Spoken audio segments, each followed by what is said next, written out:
सब जानते हैं कि लगातार बारिशों के कारण क्या कुछ हालात हुए हमारे जम्मू कश्मीर के, उसके साथ साथ हमारे डोडा के और उसके साथ साथ हमारे इलाका मरमत के। रोडों का नक्शा चेंज हो गया, पूरा एरिया तब्दील हो गया, बहुत सारी जगहों पे जो है लैंडस्लाइड आया, कई सारी जगहों पे जो है रोड भी निकल चुकी है। जिस तरह से विजुअल्स में आप देख रहे हैं, रोड पूरी की पूरी निकल चुकी है। अभी हमारे साथ एक्सक्लूसिव बातचीत करने के लिए हमारे डीडीसी मुश्ताक साहब, इनसे जानने की कोशिश करेंगे कि किस तरह से जो है आगे रिस्टोर करेंगे रोड को। रिस्टोर तो हो चुकी है बट टेम्परेरी रिस्टोर हुई है, अभी फुल फ्लेज रिस्टोर जो है रोड नहीं हुई है। इनसे एक्सक्लूसिव बातचीत करेंगे कि किस तरह से ये जो है इसमें काम करेंगे और आगे के लिए किस तरह का इनिशिएटिव रहेगा कि रोड जो है प्रॉपर रिस्टोर होगी।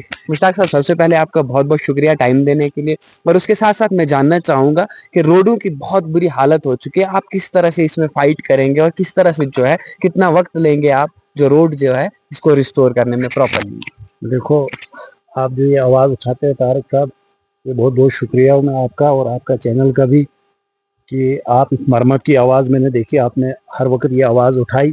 जिस दिन से बारिशें शुरू हुई है उस दिन से ही मैं डीसी साहब के नॉलेज में एक एक बात ला रहा था कि वहाँ रोड टूट गई, वहाँ मशीनें भेजो। हालांकि एक दो बार डीसी साहब ने बोला यार लगे हैं आप, आपके मरम्मत के लोग नहीं, हमें सबको डिस्ट्रिक्ट को देखना, मरम्मत खलेने की हमने डिस्ट्रिक्ट को देखना। मेरी हमेशा डीसी साहब से बात रही, डिपार्टमेंट से बात रही, किसी भी वो जो डिपार्टमेंट है सबसे मेरी बात रही, मगर बदकिस्मती ये उन्हीं रास्तों में हमारा, वहाँ मैं फंस गया उधमपुर में, हमारा रास्ता बंद हो गया। रास्ता जब बंद हो गया तो 15 दिन के बाद गाड़ियाँ क्रॉस हो गई।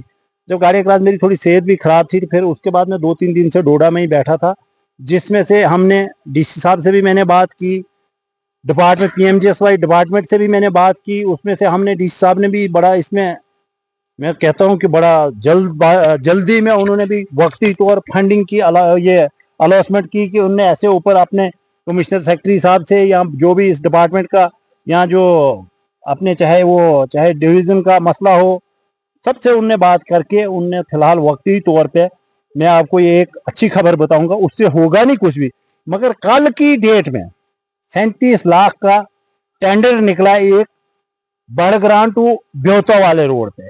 37 लाख का कल वो टेंडर निकल गया कल, और कल डाला है टेंडर और उसके बाद वो निकल जाएगा। मैंने उसको बोला कि इस टेंडर को जल्दी निकालो, और हमें डिस्कस हुई उसमें भी एग्जन साहब से, हमें उसमें आपस में डिस्कस हो गई, उनके डिपार्टमेंट भी वहीं थे। हमने कहा कि इसको ज़्यादा लेट नहीं करो, बीच में छुट्टियां वो कह रहे हैं। मैंने कहा ज़्यादा से ज़्यादा 3 तारीख का ये टेंडर खुलना चाहिए।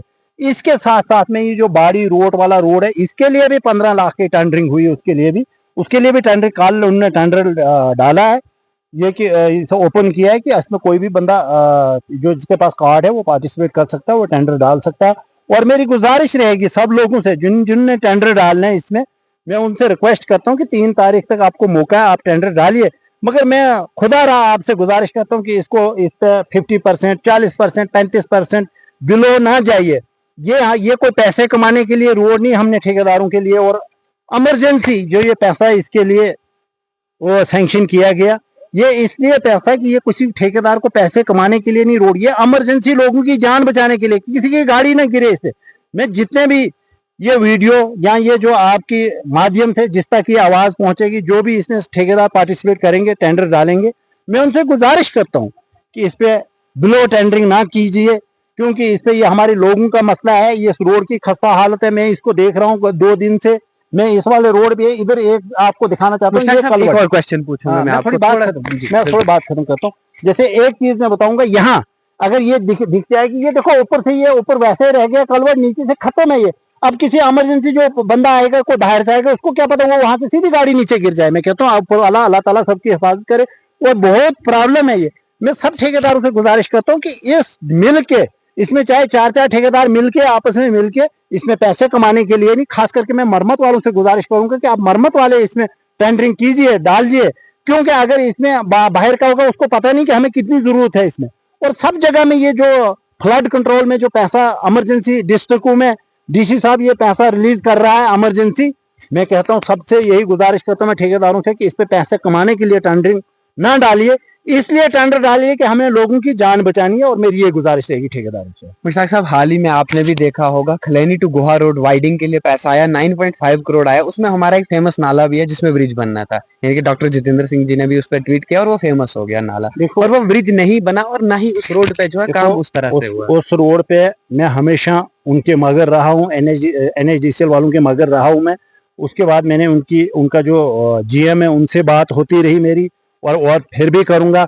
उस वक्त की बारिशों से इमरजेंसी इतनी बन गई कि NH44 जो इंडिया की नज़र होती है पूरी सेंटर की, वो रोड इतने इतने दिन बंद रहे, लोगों के सेब सड़ गए, क्योंकि हम भी नहीं इतनी इमरजेंसी। रोड बंद रही, लेकिन उस पर उस तरह का काम नहीं हुआ। देखो, अब मेरी डीसी साहब से भी बात हुई, डीसी साहब ने कहा कि मैं इसलिए आ रहा हूँ, बस बड़ी जोरों शोरी से मैं इसको काम चलाऊंगा।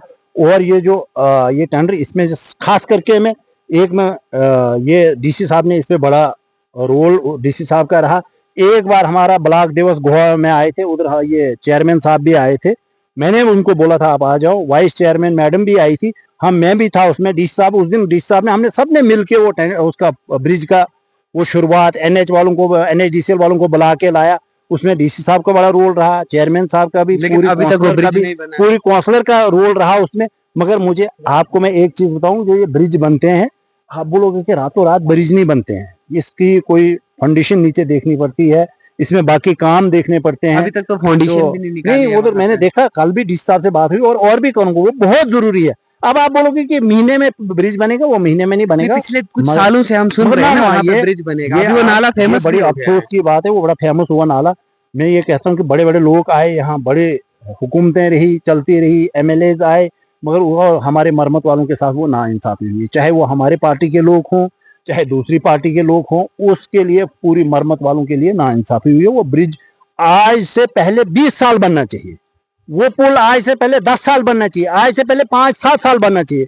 मगर मैं कहता हूँ कि चलो हमारी बदकिस्मती थी, तो आज भी बन जाए, तो मैं बहुत बहुत शुक्रगुजार हूँ डीसी साहब का, अपनी काउंसलर का, कि जिनने उस पर पूरा जोर दिया, और NHDCL वालों का भी जो उनने माना, और डॉक्टर साहब का भी, अगर उनका भी हाथ था उसमें, ऊपर से वो भी उनका भी हाथ रहा।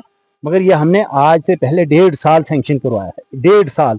और मैं आज फिर आपके ये चैनल के माध्यम से कहता हूँ कि मैं गुजारिश करता हूँ, जो 37 लाख इस रोड के लिए सैंक्शन हुआ, और 15 लाख बाड़ी रोड के लिए सैंक्शन हुआ, मैं ठेकेदारों से गुजारिश करता हूँ कि इससे बनना कुछ नहीं है। ये 37 लाख क्या होता है, जो हमारी देसी चाय होती है उसमें सोडा नहीं डालते हैं, वो सोडा है उसमें। मगर उसमें मैं ये कहता हूँ कि चलो कुछ ना कुछ, और मैं गुजारिश करता हूँ PMJS डिपार्टमेंट से, कि जो आपके पास टेंडरिंग जो बिलों पे हुई होती है, आपके पास करोड़ों रुपए वो बचे हैं, उसमें से भी कुछ वो सैंक्शन लाइए, आपके पास बड़ा पैसा है। जो अब सेंट्रल गवर्नमेंट ने, ये बड़ी मजेदार बात है, सेंट्रल गवर्नमेंट ने जैसे 10,000 करोड़ सैंक्शन किया, वो टेंडर चले जाते हैं 8,000 करोड़ के, वो 2,000 करोड़ रुपए उनके पास बचा, हर डिस्ट्रिक्ट में वो पैसा बचा है PMJS डिपार्टमेंट के पास। मगर मैं उनसे क्या गुजारिश करता हूँ कि अपने कमिश्नर सेक्रेटरी से उसकी अप्रूवल ला के, या हमारे वो जो चीफ सेक्रेटरी है उनसे अप्रूवल ला के, कमिश्नर सेक्रेटरी से अप्रूवल ला के, डीसी साहब से अप्रूवल ला के, उस पर काम कीजिए, उस पर काम कीजिए। आपके पास पैसा पड़ा है, जरूरत नहीं है कि आपको ये डिस्ट्रिक्ट फंडिंग में से पैसा मिलेगा आपको, या इसमें कैपेक्स में से पैसा मिलेगा तो उसकी टेंडरिंग लगाओ। मैं PMJS वालों से गुजारिश करता हूँ कि आपके पास बहुत पैसा पड़ा है, जो काम इस वक्त 20 करोड़ का होता है, वो 16 करोड़ या 15 करोड़ में उसकी टेंडरिंग होती है। 5 करोड़ आपके पास रिजर्व होता है पैसा, उसकी आप अप्रूवल ला के उसको, इन रोडों को ठीक कीजिए। मैं आपके माध्यम से भी कहता हूँ, और खुद भी कहूंगा, फोन पे भी कहूंगा, मेरी यही गुजारिश रहेगी, पूरे मेरी कॉन्स्टिट्यूंसी के जितनी भी है, इस पे ये काम होना चाहिए। और खास में एक चीज और, मैं मुझे बड़े सारे लोगों के, इधर लोगा में एक ब्रिज है, वो मैंने DDC में बनवाया था, उसमें हमारे इधर सरदार साहब थे DFO, उनका भी बड़ा रोल रहा, हमने उनको पैसा दिया, उनने हमें लकड़ी दी थी, बड़ी सस्ती कीमत में उनने लकड़ी दी, और उनसे हमने वो ब्रिज बनवाया था वहाँ। उस वक्त मैंने उसमें DDC में उसको कोई 7 लाख रुपए दिया था, और अच्छा बना था। मगर बदकिस्मती ऐसे कि ऐसा फ्लड आया, वो पुल रुड़ गया। अगर पहले हमारे प्लान से पहले रुड़ा होता तो हम उसको कोशिश करते, क्योंकि वो कम से कम 20 पंचायतों को, डुडू बसंतगढ़ के लिए उधर से रास्ता, लोगे वाले बच्चों के लिए वहां रास्ता है, बड़े सारे लोगों को, कई पंचायतों का वहां आना जाना उस ब्रिज से है। मैं गुजारिश करूंगा कि MLA साहब से कि फौरी तौर पे सबसे पहले उसके लिए कोई 10-15 लाख रुपए रखिए, और वो पुल बन जाएगा। क्योंकि हमने, हमारी बदकिस्मती, हमने DDC में एक बार बनाया था, वो फ्लड ही ऐसे आया, वो रुड़ गया। इस वक्त हमारे पास नहीं है। देखो, उनके पास अभी भी ये कैपेक्स, ये क्या बोलते हैं, ये CDF है, CDF में से उसमें अगर वो 15 लाख रखेंगे उन लोगों की मुश्किलातें खत्म हो जाएंगी। मुश्ताक साहब, एक और अहम तरीन क्वेश्चन रहेगा आपसे। आपके टर्नओवर से पहले ये रोडें निकली हुई हैं और आपका टर्नओवर अब खत्म भी हो रहा है और लोगों को अभी तक जो है कंपनसेशन नहीं मिला है, तो उसके हवाले से वो मेरे बस में थोड़ा वो सेंटर का काम है, हमें ज्यादा से आपने ज्यादा एज डीडीसी कितना नहीं, जोर डीडीसी लगाया है? हमारे दौड़ कहाँ तक, डिस्ट्रिक्ट तक है ना, यहाँ डिस्ट्रिक्ट से जाके कमिश्नर सेक्रेटरी तक बोलेंगे, वहीं तक है ना। ज्यादा से ज्यादा अपने चेयरमैन साहब को बोलेंगे, चीफ सेक्रेटरी से बात करो, इतनी हमारी दौड़ है ना। ये सेंटर नहीं पीछे, आप ये तो सेंटर का कमाल है ना। ये सेंटर ने तो वो पहले कितना मुआवजा मिलता था ना हर एक, जैसे हमारे बीजेपी हुकूमत आई तो सारा मुआवजे पहले कंपनसेशन बंद हो गए, जो पहले वाला बना वो भी रोक लगा दी। इसमें मैं क्या कर सकता हूँ, मैं तो उसमें हाथी के आपने आज एज ए डीडीसी एक हाथी के नीचे चूंटी, एज ए डीडीसी जो सेंटर का मसला है उसके लिए एज ए डीडीसी हाथी के नीचे चूंटी। तो मैं इसमें कुछ नहीं कमेंट करूंगा, मैं इसमें यही कहूंगा कि जिनका लोगों का मुआवजा रुका हुआ, गुजारिश करते हैं डॉक्टर साहब से कि इस पे आवाज उठाइए। हाल ही में एक और क्वेश्चन रहेगा आपसे, जो महराज मलिक पर PSA लगा उसके हवाले से आप कब क्या पॉइंट आप ये? उसके लिए मैं कुछ नहीं कह सकता हूँ, थोड़ी सी मैं महराज मलिक की बात करूंगा कि वो बड़े ओहदे पे चले गए थे। एडमिनिस्ट्रेशन का भी एहतराम करना, जो इलेक्टेड लोग होते हैं उनका हक बनता है। एडमिनिस्ट्रेशन के बगैर पता नहीं हिल सकता है। चाहे अगर इधर मैं कहता हूँ कैबिनेट मंत्री भी हो, कोई भी काम कराना तो उसने ऊपर से फंडिंग करके इन्वॉल्व, नीचे कोई भी कानून बना वो एडमिनिस्ट्रेशन नहीं करना होता है इन्वॉल्व, कोई भी कानून हो उस पर इम्प्लीमेंट करना वो एडमिनिस्ट्रेशन का ही काम है। मैं कहता हूँ कि थोड़ा सा महराज मलिक के साथ PSA नहीं लगना चाहिए, इलेक्टेड बंदा था, मगर मैं महराज मलिक के साथ नहीं कहता हूँ, मेरा साथी रहा है, 3-4 साल हम इकट्ठे रहे हैं, उसके वजह से मेरा बड़ा क्लोज दोस्त भी रहा है, हम एक ही प्लेट में खाते पीते थे।